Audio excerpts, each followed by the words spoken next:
and gentlemen, welcome to the Kaged Review. My name is Kevin Jackwitz, and I'm going to review WWE SmackDown Live, and this is for October 9th? Yeah, today's the 9th, 2018.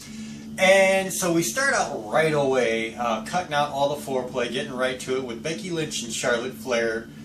Good match, nothing really remarkable about it, but good. I thought it was, a good opener for the show, gets people excited, getting them pumped up, a lot of action to it.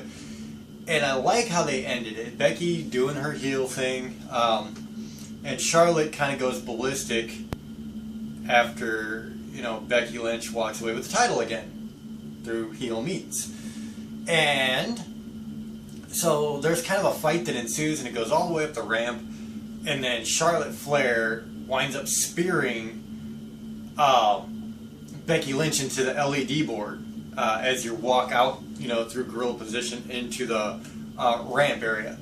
And so the LED boards kind of collapse into each other.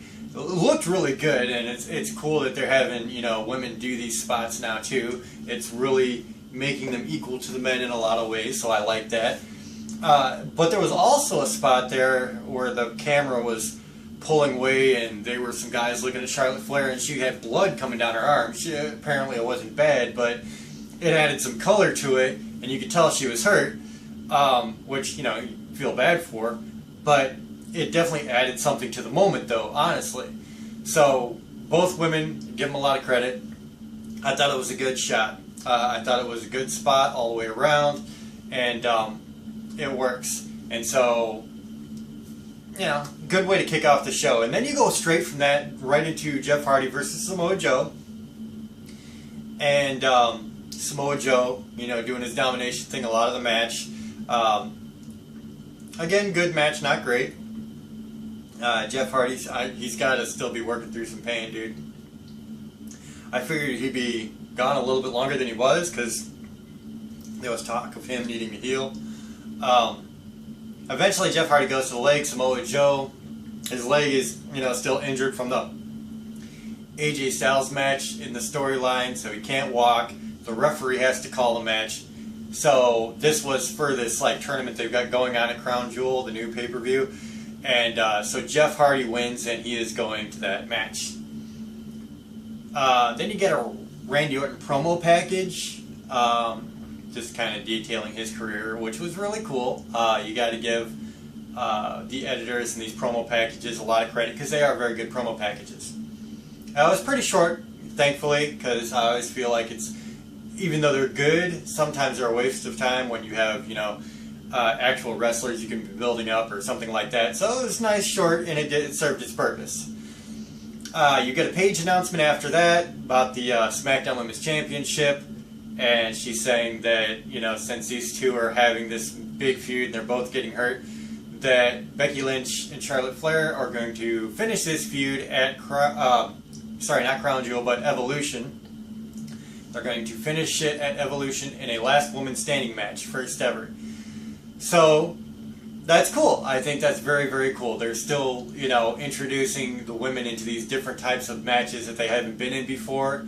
Last woman standing, last man standing, something that they haven't done before, so I think it's appropriate, and I think it works for this feud. So I like that. At least I have one match that I'm interested in for Evolution. Everything else so far has sucked, as far as the booking for that pay-per-view. I have not been interested in one thing, so at least I have one match that I might want to check out. Then you get Miz TV. He's interviewing AJ Styles and Daniel Bryan at the same time. He's doing his heel stick about, oh my God, camaraderie between competitors and all this. Boring. And then you have this moment where it looked like Daniel Bryan and AJ Styles were going to get heated, and then AJ says, well, I just have one question for you, Daniel. And he's like, how good did it feel to hit The Miz in the face? And so they start dealing with that little scenario. And Miz did his heel part. He was pretty funny in a couple of moments there, honestly. I think The Miz, I've always said he's good on the microphone. He knows how to talk. He knows how to joke around. So it worked. I liked the segment. Miz finally says, yeah, well, you have to face the guy that beat Daniel Bryan last week. So then it goes into Shelton Benjamin versus AJ Styles. Good match. Both highly athletic guys. AJ Styles finishes Shelton Benjamin with a phenomenal forearm. You know, clean win, what can you say? He points at Daniel Bryan and says, okay, you're next, basically.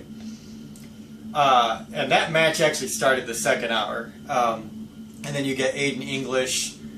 He's talking about this video that he started showing last week. He's going to show more of it this week. So they hit the Lana video, and she's talking about how, you know, I want you, and then she says to know how grateful we are, me and Rusev, for you being a part of Rusev Day.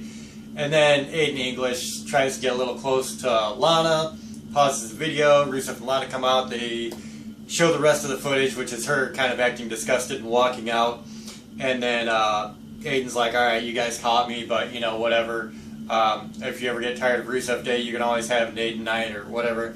And then Rusev, obviously, he's going to go after Aiden English, grabs him, pulls him over the barricade, throws him in the ring. Aiden English goes out the other side of the ring, and then Rusev and Lana just kind of stay there, standing tall. So, I really wish they would have dragged it out a little bit more with the storyline. I know they think, you know, the fans have squirrel attention, but I think they kind of discredit how fans, you know, can keep a track of a storyline through a few weeks. So I wish they would have spread it out a little bit more, but it was good because at least they are doing a storyline and they're working on that storyline. They're, you know, closing out an idea, and now you have the feud settled here, and it's clearly going to be Rusev and English at some point. So it was decent. It wasn't great. I wish they would have extended it. You know, keep the mystery going. Not really that it's much mystery, but I really wish that they, you know, would have given us a few more weeks of that. But like I said, it worked. So after that, you get Rey Mysterio announcement, and it was basically he's coming back next week, and he's going to be facing Shinsuke Nakamura, and that's going to be for a spot in this tournament they're doing at Crown Jewel. And so far for the Crown Jewel tournament, you've got John Cena, Kurt Angle, Jeff Hardy, and Randy Orton. So you've got big names in this tournament. And that brings us actually to the last match of the night, which is Randy Orton versus Big Show. Big Show moving slower. You know, he's not exactly young, and he's a very big guy, obviously. He was never quick to begin with, but you know, he's getting winded a little bit, and you can see it. It happens. The end of the match was Randy Orton pokes Big Show in the eye. Big Show's like this. Randy Orton hits him with the RKO. And that was the end of the show.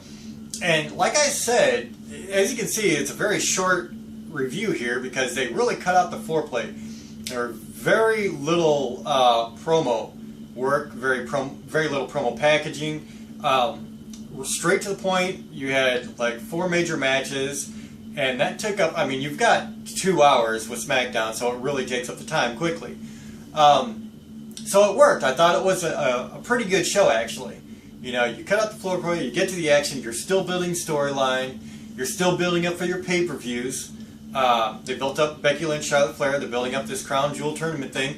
So I think it definitely worked. Like, there was no wasted space in this SmackDown. And for that alone, it's going to get a much higher score. Because you go straight Becky Lynch, Charlotte Flair, straight from that to Jeff Hardy, Samoa Joe. You get the Orton promo package, the Page announcement, Miz TV, which is obviously building up, you know, Crown Jewel. Then you've got AJ Shelton Benjamin, good match, again, kind of foreshadowing the match with AJ Styles and Daniel Bryan.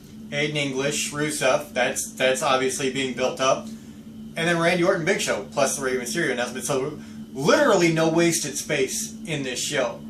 And I like that. I really like that. Like, this was constructed very well today. So, on that basis alone, plus the fact that I liked a couple of matches, I mean, it wasn't amazing. I'm going to probably give it a 7.5 out of 10, though. I think that's about where I want to land this. It was, you know, 8's like really, really damn good, and I don't know that it was that. But they did a good job with this one. They did a good job building storylines, building pay-per-views, and really just keeping it concise. And I love that.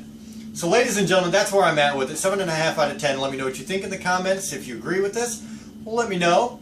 If you enjoyed this, hit the like button, subscribe, and share. My name is Kevin Jackowitz. Kaged Nation, out.